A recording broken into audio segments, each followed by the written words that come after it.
Tort yok orada duruversin.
Çağalarımızın adından, uyanımızın adından geldik.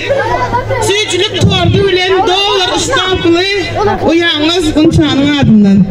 Soğutlarımızla kabul edin.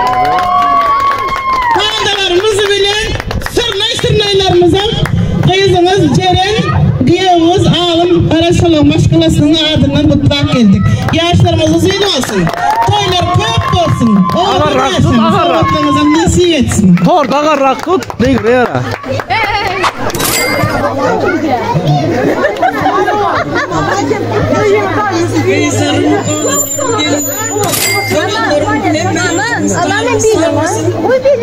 Beni seyrek geldiğiniz için tanrı kazanın. Torta değmesin.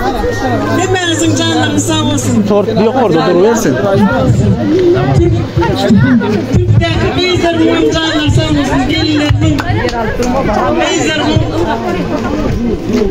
Beni şu günlere değintiren şu çağrılarım benim. Sen koy bir. Dört adam. Biz de dinlerse dört adam. Sağ olun. Selamünaleyküm mihmanlar.